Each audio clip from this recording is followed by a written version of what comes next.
Today we will discuss about accounting assumptions. Okay, accounting assumptions are the basic principles that govern the preparation and presentation of financial statements. So, these are basic principles that govern the preparation and presentation of financial statements. These assumptions help to ensure that financial statements are accurate, consistent, and comparable. So, when we follow accounting assumptions, then only we can prepare accurate financial statement. Then only the financial statements are consistent and comparable. For example, if we compare previous year financial statements and this year financial statements, when we follow accounting assumptions, then only we can comparable. Okay, first of all we have to discuss what are those, then we got more clarity. Okay, those are going concern assumption, second one accrual basis assumption, third one consistency assumption, fourth one materiality assumption. These are all we can also call as concepts. Okay, first we discuss about going concern assumption. The going concern assumption states that a business will continue to operate for the foreseeable future. Okay, what is the going concern assumption? A business will continue to operate for the foreseeable future. This assumption allows companies to record assets and liabilities on their financial statements as if they will be used or settled in the normal course of business. So assets or liabilities means those are useful more than 1 year. Okay, when we will account for that, we follow going concern assumption, then only we follow this type of accounting assets and liabilities because more than 1 year. Okay, next, the going concern assumption is important because it affects the valuation of assets and liabilities. So it affects the valuation of assets and liabilities. For example, if a company is going out of a business, its assets may be worthless than the stated value on the balance sheet. Yes, if a company is going out of business, that means get into the shutdown, its assets may be worthless than the stated value on the balance sheet. Similarly, liabilities may need to be recorded differently if a company is no longer going concern. Okay, for example, suppose that a company is experiencing financial difficulties and is at risk of going out of business. The company's management must decide whether to continue operating or to liquidate. Here, what is the example? If a company faces financial difficulties, that means unable to pay debts, in that time the company has to decide continue to operate or to liquidate. Okay, if the management decides to continue to operating, they must disclose the risks associated with the company's financial situation in the financial statements.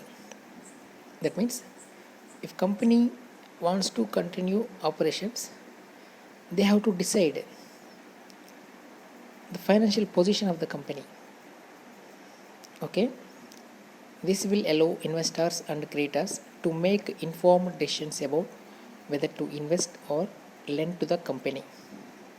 Okay, next, second accrual basis assumption.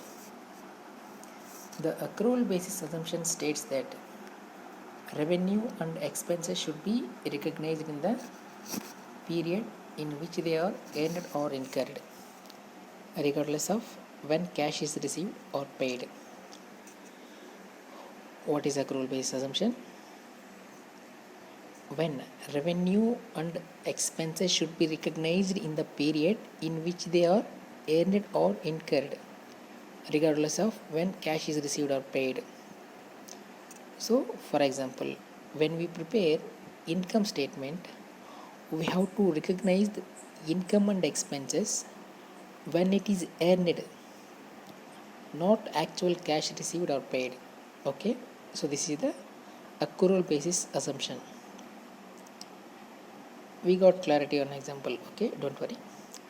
This assumption is important because it allows for more accurate financial reporting. Okay, it's useful for more accurate financial reporting. The accrual basis provides a more complete picture of a company's financial performance because it takes into account all revenue and expenses, not just those that involve cash transactions. Okay, it takes all revenue and expenses, not only cash transactions. That's why it is a important accounting assumption. For example, suppose that a company provides services to a customer in December. So when company provides services to customer in December but does not receive payment until January. In December services provided but payment not received. Payment received on January. Under the accrual basis assumption, the company recognizes revenue in December only when the services was provided, even though it did not receive payment until January. So when we will recognize, as per accrual based accounting, in December only we have to recognize the income. Okay, not actual receipt of cash. Next concept, consistency assumption. The consistency assumption states that a company should use the same accounting methods and procedures from one period to the next. So consistency assumption states that we have to follow one accounting method and procedures from one period to the next. For example, if we provide depreciation on straight line method this year, we have to maintain straight line method in next year also. Then only we can compare the financial statements. Okay, then only we can compare assets. Okay, so it's a consistency assumption. That means we have to follow same accounting methods and procedures from one period to next. This assumption is important because it ensures that financial statements are comparable from one period to the next. If a company changes its accounting methods or procedures, it must disclose the change and explain its impact on the financial statements. Okay, that means if any method or procedure changes, we have to disclose the changes in accounting methods or procedures in financial statements, and also impact on financial statements also we have to disclose. Okay, for example, suppose that a company changes its method of calculating depreciation from straight line to double declining balance. Under the consistency assumption, the company must disclose the change and explain its impact on the financial statements. Okay, if change straight line method to declining method, we have to disclose the truth and the effect also. Okay, the effect on the financial statements. Next, fourth concept, materiality assumption.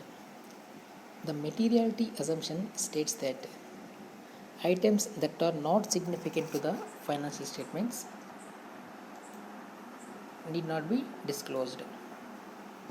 Okay, this assumption is important because it allows for more efficient financial reporting. It allows companies to focus on the most important information and avoid cluttering financial statements with insignificant details. Okay, materiality concept means we have to account only significant items, not significant items. We don't to include not significant items. For example, suppose that a company has a small amount of petty cash on hand. Under the materiality assumption, the company may need not to disclose the amount of petty cash on the financial statements because it's not significant to the overall financial position of the company. Okay, so we have to disclose significant items, that means materiality as per materiality assumption. Okay, accounting entries. We know accounting entries. Accounting entries are the records that show the financial transactions of a company. Each transaction must be recorded in at least 2 accounts using double entry accounting system. The accounting entries must be accurate and complete to ensure that financial statements are accurate. So these are the main 4 accounting assumptions. Okay, thank you. Subscribe, share and like.